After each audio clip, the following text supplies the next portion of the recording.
Top five Ozzy songs. Go. Believer, Mr. Crowley, Revelation, Over the Mountain, and Miracle Man. What about you? Ooh, we're matching 3 out of 5, brother. Revelation, especially the live version on Randy Rhoads tribute. Yes. Believer, Crowley, Ultimate Sin, and Perry Mason. Okay. I Love like that it. song. Believer is the most Sabbath sounding song on an Ozzy Pretty record, I much. think. But Yeah. speaking of Sabbath, top five Sabbath songs. Black Sabbath by Black Sabbath on the album Black Sabbath. Uh, Megalomania, Nice. Hole in the Sky, Yeah. Electric Funeral, and gotta go with Children of the Grave. Okay. Five of mine come from two records. Obviously, Black Sabbath off of Black Sabbath, and Symptom of the Universe, Hole in the Sky, The Writ, and the Be All End All greatest song ever written, NIB. Okay. The Writ and Symptom of the Universe were would probably be next on my list, both of them. And my Yeah. favorite Sabbath cover is actually Symptom of the Universe by Sepultura off the first Nativity in Black record. It just Okay. it kills, man. It's amazing. Nice. All right. R.I.P. Ozzy. Rip and destroy! Hey everybody, welcome to episode 9 of the Rip and Destroy podcast. We, like all of you and like the whole wide world, are still in mourning, mourning the loss of Ozzy Osbourne. So we're going to do kind of a tribute episode today, but at the same time also reflect on the last Kiss show at Madison Square Garden. Yeah. No, we kind of thought about doing this, kind of compare and contrast the Back to the Beginning show and the End of the Road, the last show at Madison Square Garden, which everybody watched on pay-per-view. And I think I can almost speak for all Kiss fans from what I can tell that as soon as we saw Back to the Beginning, everybody said, damn it, Kiss should have done something like this. I feel like most of the Kiss Army is of a similar mind, Mm. in that regard. So we thought about doing this, and then I learned that one of the other Kiss podcasts that I listened to did the same thing. And they, did a little compare and contrast, and also kind of a what if Kiss had done something like this, who would be involved, what bands would play, et cetera, et cetera. So I said, they did it. I guess we can't do it. And then it turned out that just about every Kiss podcast did an episode on this. So then I said, well, fuck it, we'll do it too. Yeah. So it's fair game, I think, at this point. And I was also a little bit worried because of our recording schedule. We record every 2 weeks and we drop on the opposite weeks. That maybe now it's been a few weeks since the Back to the Beginning show, and maybe it wasn't so timely anymore. And then like a week ago, we lost Ozzy, so it is a little bit timely. So, with that being said, now I only listened to one of the Kiss podcasts that covered this topic, just because I won't say which one it was, but just because I didn't want to get uh, have have my opinions or anything kind of colored by one of the other podcasts. So, if anything that we say on this podcast does echo something that any of the other podcasts said, um, just know that a it's unintentional, Mhm. and I mean two, it also kind of shows that I think a lot of the Kiss Army is of a similar mind in this matter. And it also, I think it's actually kind of cool that a lot of the Kiss podcasts are covering the same thing, because it kind of makes it like a big discussion amongst all the Kiss podcasts, you know, Yeah, whether yeah. whether whether they listen to us or not. So I haven't heard any of them myself, so if I happen to mention something that somebody else did, I'm just going to take that to mean it's a good idea. But I'm looking forward to going back and hearing people's thoughts. But to your point, yeah, I think we all had the same takeaway that, like, damn, that would have been cool. right, right. Yeah, right after the Madison Square Garden show, I mean, everybody was already saying, they should have, you know, at least mentioned, former members, or had other members on stage or whatever. Everybody, that's been beaten to death already. But after the Sabbath did that, amazing show, Hmm. it showed that it is something that is possible, and mm, Kiss probably should have done something similar. So we'll dive into that. You have any housekeeping stuff? I up have a front? quick one. Yeah. So I wanted to quickly mention if you want to get in touch with us, it's easy enough to do. It's Rip and Destroy Podcast at Gmail, or you can always leave comments on YouTube or Spotify. And I wanted to just point out one review that somebody left on Spotify on episode number 3. And if you don't mind, I'm gonna take the time to go ahead and read it in its entirety because I think it's worth Do we mentioning. have time? I believe we do. Okay. Nerds. So I'll have you know though, ChatGPT refers to us as passionate music superfans, and the truth Oh, is, you're both right. And you're both right. I Both can just be wanted true. to say cheers because I got a kick out of that. My wife got a kick out of that. Thanks for the review, man. Appreciate it. All That's all right. I got. That's all you got? Okay. Well, one thing I wanted to mention was so the last episode at episode 8, when we did those song title mashups, at the very beginning of the episode, those that was a feature pulled directly from Rip and Destroy fanzine #1. So for all of our talk about how nobody read the zine, that was a little taste of the dumb shit that was in Rip and Destroy. Plus, we even threw in a few new ones. So a little bonus content for you there and a couple of bonus tracks, and I think we're probably gonna revisit those somewhere down the road, do that again because that was pretty fun, and I keep coming up with new ones all the time anyway, so let's look forward to that. As far as anything else that we covered last week, um, I must confess that since we talked about it, I confess has been going through my head ever since you brought it up. So it's really grown on me. So I gotta Okay. thank you for that. So good pull, my friend. Good pull. You're very Um, welcome. I'm yes, a giver. yeah, we know that. Yeah, that was one that had not really been on my radar much, but since you brought it up and I listened to it, it's been I've replayed it a few times. I dig it. I like that one. So Well, cheers for that. thank you. Um, Full disclosure, I have not listened to All Night since that podcast, but okay, because since that podcast, I'm actually doubling down on how much I love that song. And I also wanted to mention that Bruce's solo in that song has lived in my head rent free ever since it came out. I love that solo. As goofy as he looks in the video, he nails that solo. So love that song, man. I will revisit. So end of the road, Madison Square Garden, December 2024 versus Back to the Beginning with Black Sabbath and Friends, July 5th, 2025. What are we thinking? What were your did you watch the whole Back to the Beginning show? Did you watch parts? I watched most of it, did not watch all of it. A couple bands I wanted to skip over because I wasn't crazy about them, but I really dug the super groups, and some of the bands really stood out to me. But for me, more than anything, it was about seeing the band with Bill Ward on stage, which is how it needed to end. It just it didn't. I had no closure simply because Tommy Clufetto's great drummer, but he's not Bill Ward. So that's what I needed to see. So for me, the whole show came down to those last 4 songs. What did you watch the whole thing? I did not watch the whole thing. I have watched parts of it. I have not watched probably as much as I would have liked to, but yeah, I mean, with a lot of it being up on YouTube, I've seen a bunch of it. I would like to get back to, kind of finishing some of it up. I wish I had gotten it on pay-per-view because, it started at like 9 in the morning and it was like an 8-hour show. I wish I would have taken the day off. I mean, what a great way to spend the day that would have been. I'm Yeah, kind of kicking myself for not spending a Saturday watching that whole show because especially with some of the surprises, and some of the cool stuff that happened during the show, I wish I would have seen it live, but YouTube's great. That's where we live. So, yeah, it is. um, I mean, with the exception of Rob Halford, it was damn near perfect. I would like to have seen Priest there, but otherwise, it was a pretty bulletproof show. Yeah, Coop and Priest were actually on the same day at the Scorpions anniversary show. Mm, They had a big anniversary show, which unfortunate timing, but yeah. respect to them. But yeah, probably I think Coop and Priest at the and the Scorpions probably for that matter at the Back to the Beginning show probably would have made it even better. Mhm. But c'est la Agreed. vie. Well, one show we did watch in real time together was the last Kiss show at Madison Square Garden.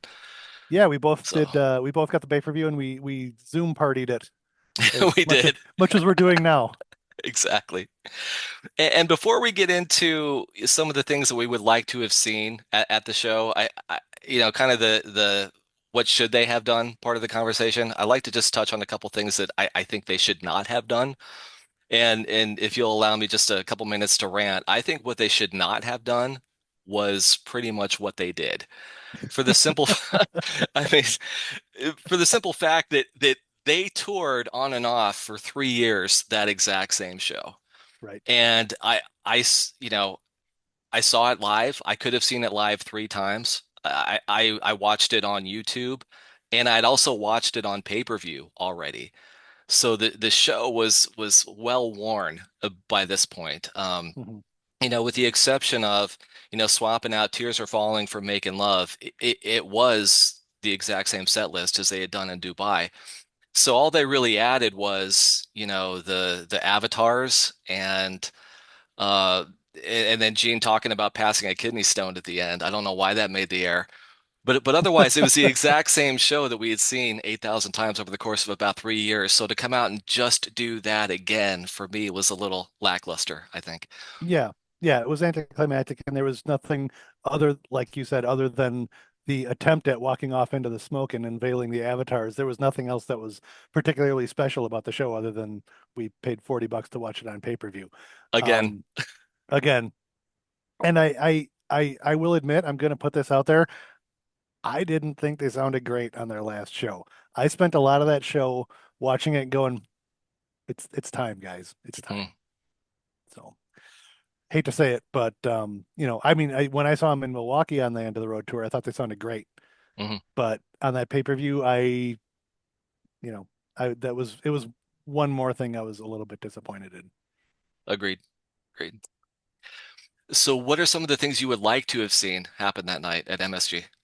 Well, I mean, I think obviously the one that everybody says is, talks about is, they should have at the very least acknowledged, you know, former members should have at least acknowledged Eric and Bruce and Ace and Peter and, um, Mark and Vinny for better or for worse.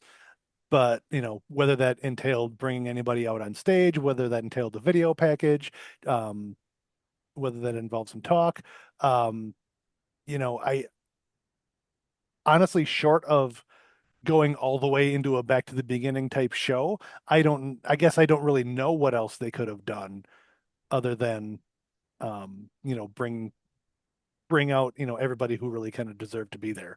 And Mhm, again, everybody's got their reasons. We know that it's personality clashes, it's money, it's everything with everybody who's been in Kiss. So we don't always know the entire reason why things don't happen, but well, we kind of do. It's kind of mhm. a big stew of all of that shit. But it just, if Bill Ward could be there for the last Sabbath show, there's Yeah, no fucking reason that a couple of the guys couldn't have made it work at the Kiss show. agreed. I mean, you had Bill, you had Jakey Lee. There's a lot of people who, Hmm. you wouldn't expect to Yeah, see there, and there they were. yeah, yeah, Yeah. exactly. Yeah, yeah, especially Jake too. Yeah, yeah, to see him show up was that was real special. And also, Zach, who hadn't been Ozzy's guitarist for a hot minute. And Hmm.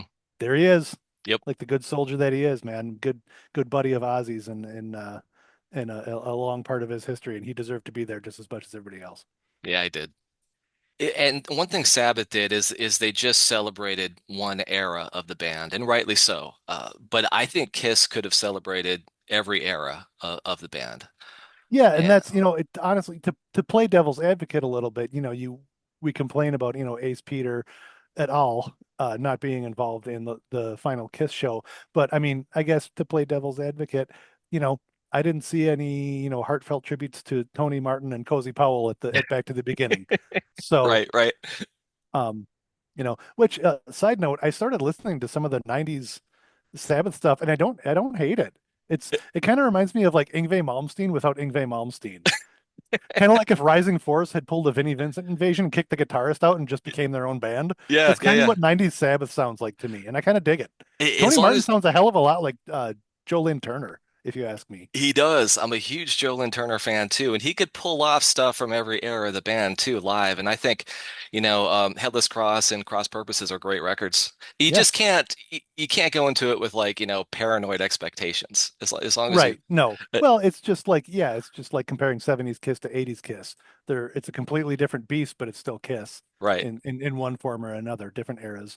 Um, and that being said too, I mean, no mention of Ronnie, no mention of anybody else from the Heaven and Hell era or anything. So, Hmm. and did there need to be?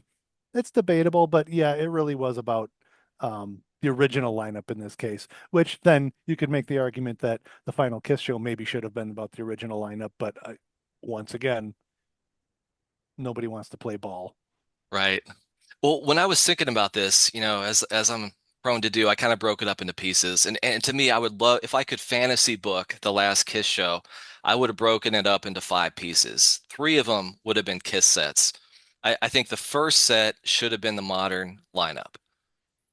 And then I think after that, you can have a couple other bands play, like your Poison, your Lenny Kravitz, whoever. And then second set for Kiss could have been an 80s set where you bring out Bruce and you bring out Vinny.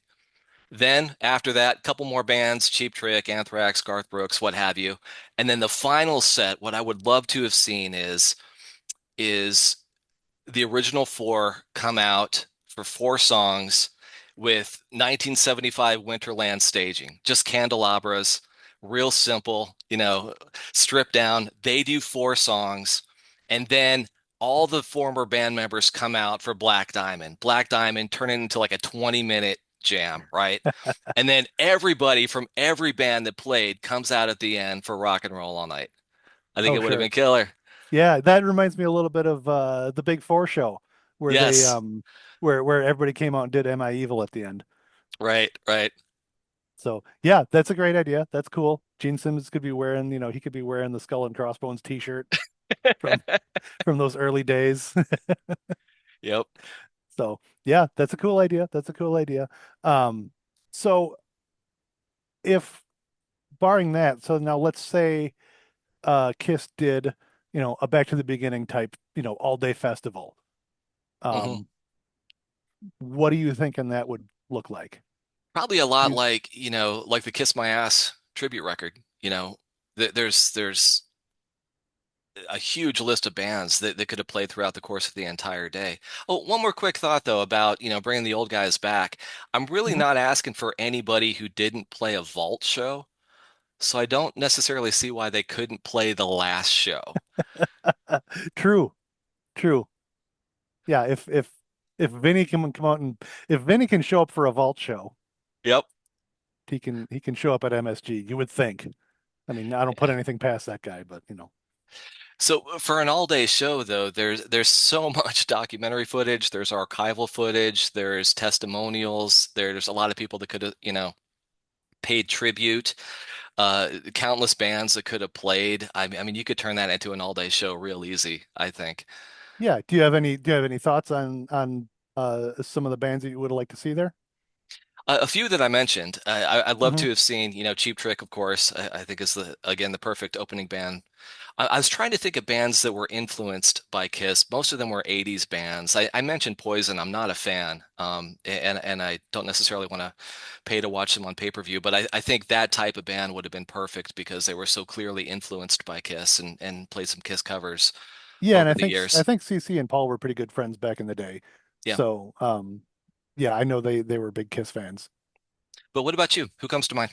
I mean, yeah, I did kind of write down a little bit of a list, and I think it was the same idea. Bands and artists that have been very vocal over the years about having been influenced by Kiss. So I mean, you've got Anthrax, you've got Sebastian Bach, obviously is Yeah. mega Kiss fan in whatever form that takes. Whether it's a Skid Row thing or just him as part of a supergroup. John Five, Hmm. you know, huge Kiss collector. Guy's got the most amazing, Kiss collection. If you guys haven't seen it, uh, Nights in Satan's Service on Instagram, and he posts his stuff all the time. It's so cool. Um, Chris Jericho and his '80s Kiss cover band Quarantine. Yep. Yep. As a matter of fact, I think Chris Jericho maybe could have emceed the whole thing. Like he could have been in the Jason Momoa role I That's a think great idea. Chris Jericho on the mic all day and in the pit. I think that would have worked great. Um, Interviewing bands too, because on his yeah. podcast, what I really dig about his podcast is he asks the questions you actually want somebody to ask, and he's a Mhm. huge fan. He's really close with Paul. That's a Yeah. great idea. Yeah. Melvins. Oh, nice. Yep. Everybody knows they love Kiss. We've mentioned them before. Bring in ex-Japan. Yoshiki did the Black Diamond thing on Kiss My Ass, but if you've ever watched the documentary We Are X, I mean, Gene is in that documentary. Their X and Kiss are well known for, um, having a lot of mutual respect and influence. Cheap Trick, like you mentioned, Yeah. kind of a classic, you know, band of the same era as Kiss. Plus, they've got to play Surrender when they go out there. And I think all these bands should do similar to what they did Back to the Beginning. Play a few of their own songs, play a couple of Kiss covers. That'd be great. Um, I think Blue Oyster Cult would be Okay. great. I think they did. One of them opened. I think that was one of those bands that Blue Oyster Cult opened for Kiss, and also Kiss opened for Blue Oyster Cult. Way, way back in the early days. So I think bringing them out for a couple of songs would be cool. I mean, who wouldn't? Who doesn't want to hear some cowbell, right? Um, and then I was thinking of putting together some super groups. Did you have any ideas for some super groups or some at least some members of some individual artists that you'd maybe kind of want to stick together? Yeah. Again, I think Garth Brooks would have been fantastic too. I really loved when he did Hard Luck Woman, not just on the CD, but if you haven't seen him do it on David Letterman, actually playing with Kiss, it's pretty amazing. Hmm. I remember that. I'd love to have seen Alice obviously come out and do some songs, especially with Eric Singer on drums. I think that would have been really cool. Oh yeah. Sebastian Bach has been in supergroups, so I think he could sing absolutely anything. And The And Masked Sinner. that's right. Yeah, really, you could go decade by decade and pull, 10 different bands that could have played. So, and I like the supergroup idea also. I thought that worked out really well.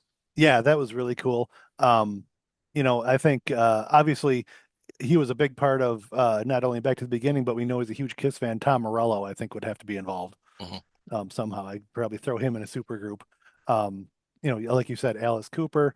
I mean, I think that's kind of a coming full circle because we all know that they were kind of originally influenced by the idea of four Alice Coopers on stage. Right, right. Um, and what was Alice's quote? These guys are pretty good, but they need a gimmick. Yeah. He said something too, like it was on one of his DVDs, the one from the Brutal Planet tour. He was pointing out people in the audience who had like Marilyn Manson shirts or Kiss shirts. And he was like all my wayward children or something. I forget the exact quote, but it was pretty funny, especially since Eric Singer was playing on that tour.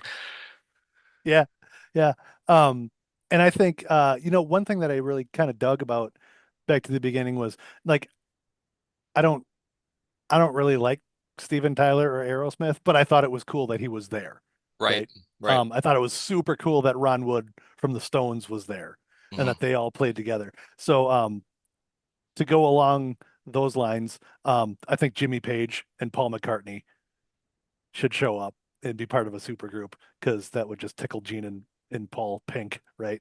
I think Um, I think Jimmy Page should have showed up. I think I know you do, but Jimmy Page would have been amazing, and yeah. and And he's we t know that he hangs out with Paul. he At least does. I know they're friendly. So something like that, just really honestly anything like that would have made a huge difference. It would have made it special. It would have made it different, Mhm. and I think that's what it needed. And then I have um, one other idea for a super group, and that is a super group made up of bands that stylistically have been influenced by Kiss. So get some members of Ghost out there. Get some guys Yeah, from Guar. Get some guys from Lordi. I don't even know if they're still around. Get some guys from Lordi. Get some guys from Slipknot out there. Get some guys from the Japanese band Seikimatu because a couple of them look exactly like Kiss. That would be awesome to just have this whole stage full of freaks who are all there because of Kiss. that's a great idea. Absolutely love that. That's Throw another. Abath, the black metal guy who was originally from Immortal and now he's solo Abath. That uh guy is, I mean, he's a known Kiss fan as well. Man, throw him in there. That'd be sick. Get King Diamond out there. Or Yes. anybody else who was almost sued by Gene for makeup. Look, if Jakey Lee can show up, King Diamond can show up, right? Definitely. I love that Nice. idea. Another thing they could do, like as a video or a retrospective, is something that you and I have done back and forth on text, is just all the different album covers that have been influenced by Kiss, be it Destroyer Oh, or sure. Love Gun. So Sure. there's The there's Melvin solo albums, yep. Yeah, Lust in Space by Guar. Sloppy Seconds has a the Sloppy Destroyed Seconds one. Yep. instead of Destroyer. Yeah. Yep. Yep. Anthrax has one that looks like Rock and Roll Over. hmm hmm Yeah. Yeah. Man, if only, huh? If only. So we just fantasy Now we're booked just it. right now we're just gonna sit here for the next 5 minutes of the podcast as being wistful. Oh, Like, that would have been so cool. it'd be cool. Yeah. Remember that time John 5 showed up and played Almost Human? That was awesome. I'd also like to see, different bands from different genres. I like to see some Oh punk yeah. bands out there, and even Hmm. Nirvana did a Kiss cover. Yeah. It'd be really cool to see how their music was interpreted through multiple genres and the influence that the band had over the years on damn near everybody. Pretty much everybody who ever tread the boards had been influenced by Kiss in some way. Yeah, absolutely. Well, that's what we're thinking, and we've heard from a few other podcasts too, but we'd love to hear what you're thinking. So let us know what's on your mind. Hit us up.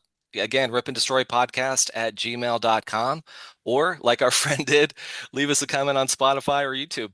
Yep, and don't forget about the Instagram, Rip and Destroy podcast, right there on the Insta. I've been uploading some goofy memes and some silly pictures, and occasionally actually like a clip of the podcast too. So, yeah, let's make it a discussion. Thank you guys for checking us out. One thing I think I want to mention is, if any of you who are listening right now, we don't have a huge viewership. We don't have a huge follower list or a big listenership on Spotify. So anybody who is listening right now, thank you so much. You guys are in on the ground floor. It's kind of our thought process that we're going to get about 10 episodes under our belt, and then I think we're going to start promoting more, dropping some links in some forums, starting to spread the word out about the show a little bit. So if you guys want to start that now, that's great. I think we're going to try to make a big push towards promoting a little more after the next episode, just so we got a little more meat on the bone for people to check out when we tell them that we're around. So stay tuned. It's hopefully only going to get bigger and better. Right on. Thanks a lot, everybody. Godspeed, Ozzy. Cheers. Kill the Paul, Phil. Kill the Paul.